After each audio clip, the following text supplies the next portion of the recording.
Hi, I'm Kirsty Brodie.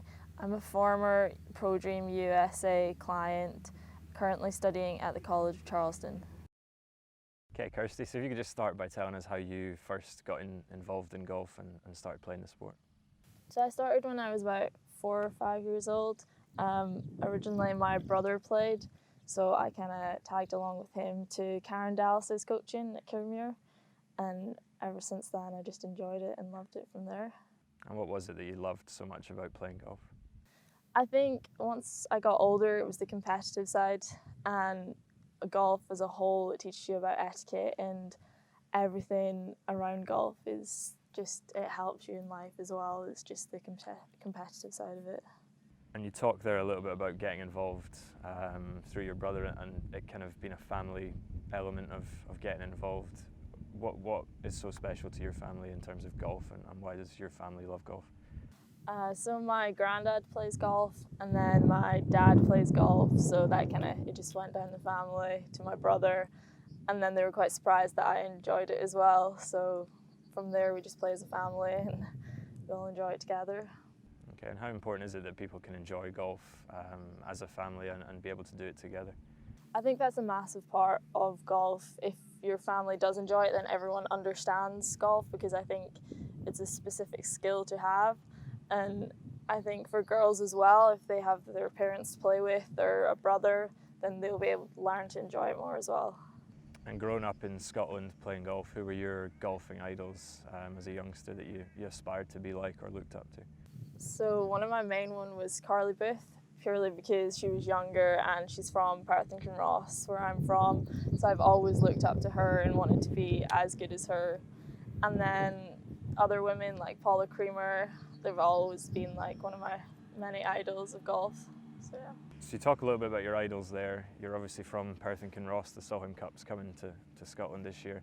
How important do you think events like that are for women's golf? Massively important.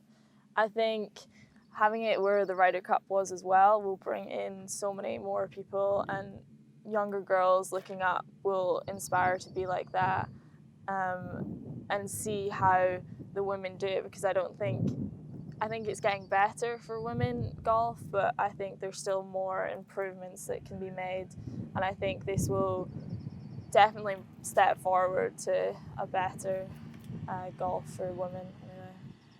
So we're here at your home club today, Strathmore. Talk a little bit about growing up here and what it was like playing golf here and how they helped you develop as a junior. I think Strathmore had a huge impact on my golfing career, because we have a junior convener called Ian Butcher, and he is massively into the junior section and helps to improve it, and not only at Strathmore but overall junior sections everywhere. He set up so many different schemes, like the golf club hire scheme, and he just loved helping the juniors, and we had so many different competitions at the weekends.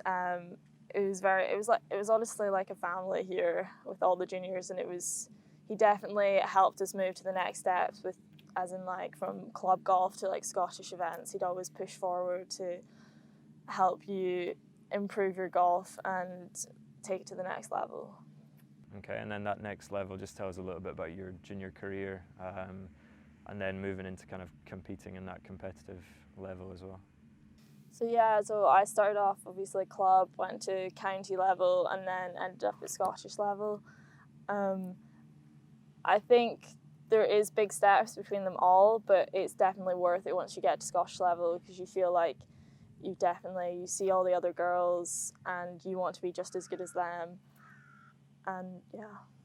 Okay, and representing Scotland, what does that feel like, and how much of an honour was that?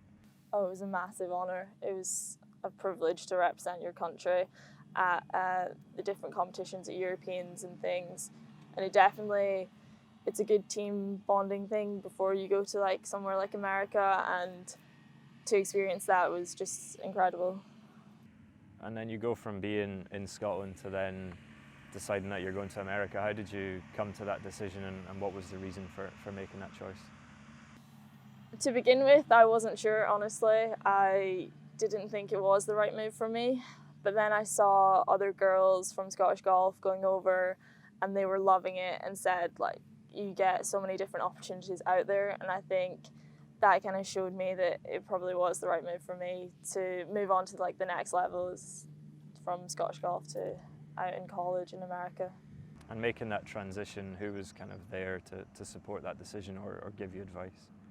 So I went through ProDream USA and they were a massive help. They find a school that suits you best because you give them different things that you would like in a school, and they help you through all the process because it is quite daunting when you see all the paperwork and all the things you have to go through. So they take you step by step through all of it, which helps massively. So you had the support in making that decision to go to America, but what was it like actually making that call, and what would be your advice to anyone that might be watching this that's thinking about going to the States, but obviously it's a big decision to make? What would your advice to them be? I think thinking about it again, just looking at all the options, I think knowing that if you do go out there, you can always come back. It's not a massive deal if you don't enjoy it. As long as you tried, I think is the main purpose of it. And having your family as well. They'll help you go over it again, and yeah, I think sometimes you do have to just take that jump. You talk about family there and their involvement in that decision-making process. What was their take on it all? Their daughter's going to America to study for 4 years. What's their take on that sort of decision? They thought it was brilliant. They were like, go. They always knew that I don't think this area was for me. I think they knew that I wanted something bigger, something just a bit different. So they, straight away, they were like, go for it. I don't think they had any doubt that I wouldn't want to go anyway. So, making a decision to go to College of Charleston, what went into that, and why did you choose to go there? So to begin with, you speak to a few different schools, and once I'd heard from the College of Charleston, I kind of made the connection that David Patrick, our national coach, went there. So in doing that, I spoke to him about Charleston as a whole, and he totally talked me into going there. He absolutely loved it. He told me all about the town, all about the campus and everything, and the practice areas there. So in speaking to him, he pushed me towards going to the College of Charleston. You've just finished your first year out there in the States. Just tell us a little bit about what it's been like. So far, I love it. I really do enjoy it. I think it wasn't quite what I was expecting because I didn't know what to expect. But so far, yeah, I couldn't fault it. I really do enjoy it. And what's it like studying in a different country and being in different surroundings? It was different at first, but there's a good routine that you get into, and if you enjoy it, then it's quite easy to get into that routine. Yeah, and I think Americans, they love Scottish people, so you're all right. You mentioned there about the kind of routine that you get into. How big a part is golf in that, and how big a part of study is part of that as well? So, yeah, they're both huge, especially on our team. Our coach, definitely academics are very high up there, along with golf. It's hard to balance both because you do practice a lot and play a lot of golf with all your schoolwork. So you speak to your teammates kind of thing. They all help you. You have advisors that all help you to balance everything. But I think that was one of the more challenging parts of going out there, was the balance from going from like high school into college. You mentioned as well that golf is a big part of your daily routine out there. How much has your game come on since you went to America? I think it's come on quite a bit. I think I found the difference in American golf to Scottish golf it's quite high. You have to adapt your game out there. So coming back here with different kind of shots, that kind of thing has definitely helped, but I do still have like a bit of improvement over an American kind of golf, and you've got your coach there to help you with that. So first year going to America, was it difficult to adapt? How much of a challenge did you find it being away from home? Honestly, I didn't find it a challenge at all. I fell in love straight away when I got out there. I think with having such good teammates, roommates, I think it was very easy for me to settle in over there. And I didn't want to get homesick. And then when you do come back home for the summer, you're obviously back just now. How nice is it to be back, and what do you get up to when you do make it back to Scotland? So it is good to be back. You kind of relax for a bit because you do play so much golf out there. So I think this summer I have taken some time off purely because this is our time off in the summer, because you play non-stop over in America. So yeah, this summer I've taken some time off and just worked because it's the only time I can get to work. So going out there into a new country, new college, completely new experience, what was it like in terms of social life and that element of college life? Again, the social life is kind of hard because you do have so much golf and academics, but like I said, it was easy with the teammates that I have because I get on with them all so well. So yeah, we try to balance everything, but it is tricky. I found it tricky my first year. And do you think that's a really valuable lesson that you can learn, is how to manage all the different elements of life more outside of golf that you can take away from that experience as well? Yeah, for sure. You're a lot more independent over there. You've got to do everything yourself kind of thing. But I think I was quite a fast learner and was more or less independent as it is, so I found it quite easy to get into that routine. Yeah, so if you were to tell someone what a day in the life of Kirsty Brodie is like when you're out there, just run us through that. So wake up about 8 a.m. for your classes, to begin 8 a.m. classes, and then you have classes all the way up until about 1 o'clock, and then we go to practice about 1:30.